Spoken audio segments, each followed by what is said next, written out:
Hello, YouTube. This is a video response by Tolstoy Kopkatsky to Batsugun for, he did a rebuttal video to my religious videos, and, I'm here to, well, rebuttal to that. First of all, let me formally thank you for not screaming your, hate rhetoric, via a text comment, but instead trying to, calmly state it in a video. However, I'm afraid that I will not be able to very politely say what I have to say. I'll try my best to not insult you.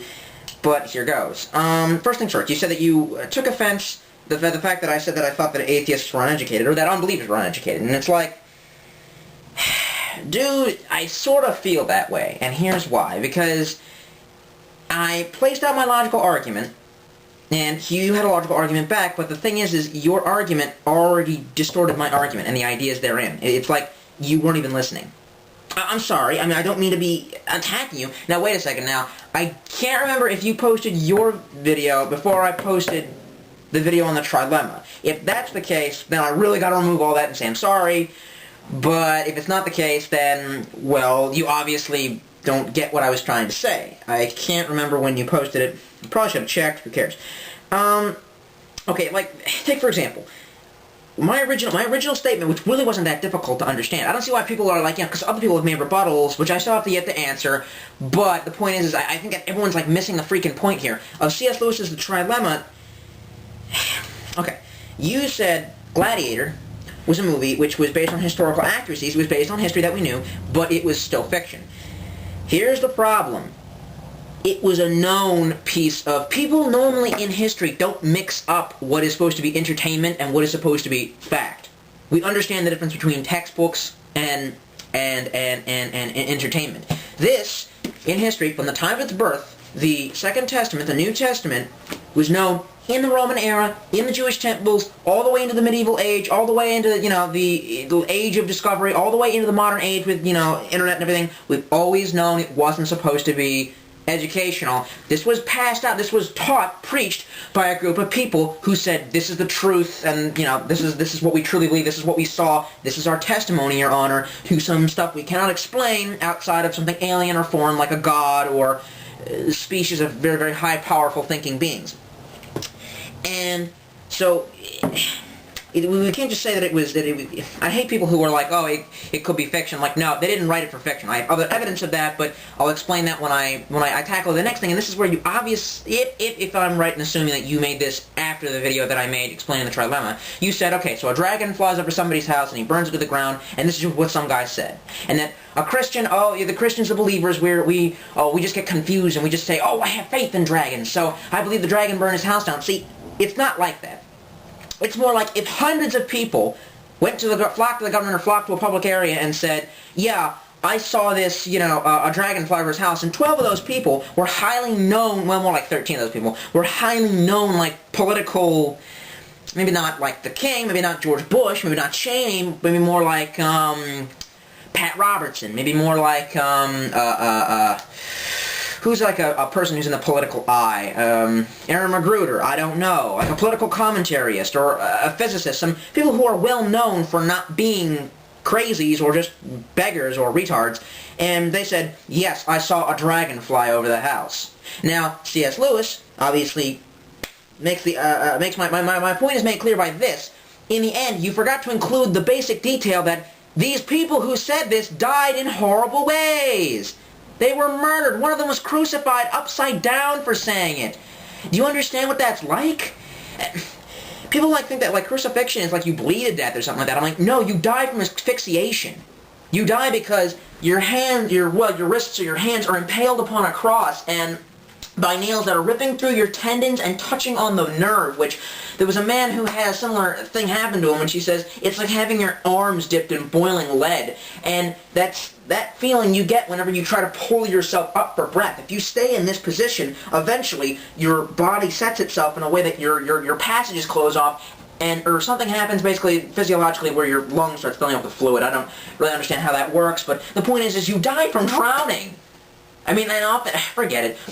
Some of these guys were burned alive. Some of these people, Christians, were impaled. Some of them were boiled alive in oil. I mean, so if a dragon flew over the house, or I mean, if these people say the dragon flew over the house, and and we give them all psychological tests and they don't all seem crazy, but they're willing to die a horrible death for it, you've got to believe something. That's my burden of proof. That's my evidence. I mean, and that's what I'm saying is that somebody asked about the Virgin Mary, and I'm like, I just said what I believe, which is that from seeing the testimony of these weirdos who are willing to die, who it is not likely that they were all crazy. It's not likely. That's not very likely that they were just all insane. And they all went to their deaths preaching this truth, saying that, So I believe that there was something supernatural about Christ. Therefore, it doesn't surprise me that he would suggest that there was something supernatural about his birth. And since it's supernatural, you asked me about it, I just said, yeah, I guess God can do anything. Now, you're like, there's no burden of proof. I'm like, I never said there wasn't a burden of proof. It's just not there. That is a detail of the case that the defense, me, cannot prove, but you, the prosecutor, cannot disprove, so it doesn't even matter. Was he there, Your Honor? Was he not there, Your Honor? It don't matter. You can't prove it. You can't prove for it. You can't prove against it, so drop it. What we can prove was that there were a whole bunch of weirdos who seemed to think that this was important enough that they would die horrible deaths for it, and again, what is the likelihood that they were all insane? That is the trilemma. Either they saw what they saw because he was Jesus Christ, Lord. They said that they saw what they saw because they were just convinced that they saw what they saw because they were a lunatic, or they were liars. Lord, liar, lunatic. Liar and lunatic are not... That's not a psychologically sound case. Humans just don't let themselves die for whatever reason. Or whatever. Okay, I'm getting preachy. And then like the next thing you said was like when they go to debate, that's something I had a tick about. See, here's another thing where, like, where I think that atheists are uneducated. It's like you want to bang the drum that you say, oh, when you go to have court cases about, intelligent design being taught as opposed to evolution, they act like evolution is proven, but it's not. It's not proven. Do I believe in it? I guess, but only because there's some kind of God that I believe was pushing along evolution. Evolution... First of all, you have no proof of it. You have fossils that look like animals we've got today. Yes, certain animals look like other animals. If you look at a dog, right, a dog will look like a horse. A dog might look like a cow if it's overweight. It's just the animal, we don't have any of the missing links. You realize that?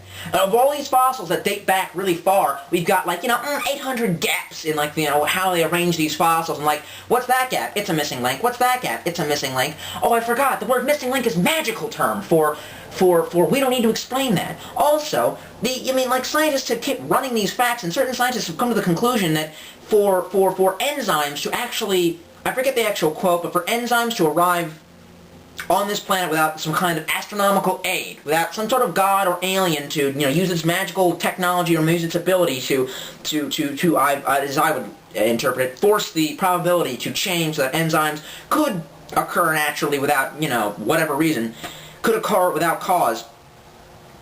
The chances that enzymes would just arrive on planet Earth and would just start an N-life planet, an M-class planet, is about, let's see, it's 40,000 to the power of, it's 10 to the power of, 1 to the power of 10, 1 against 1 to the power of 10, It's a lot. I forget, but it was like a number with 40,000 zeros trailing after it. I mean, that's a big bet. It's not 1 in 100. It's not 1 in 1,000. It's not 1 in 1 million. It's not 1 in 1 billion. It's not 1 in 100 billion. It's not 1 in 1 trillion. It's not even that. It's far beyond that. When there's 40,000 zeros following the number that it's up against, there's no word for that number, but it's a big number. There's a way to make it, lesser in algebra. I failed math. There you go. So, I hate how atheists just assume that, the evolution is set in stone. I'm like, it really ain't. Do I believe in it?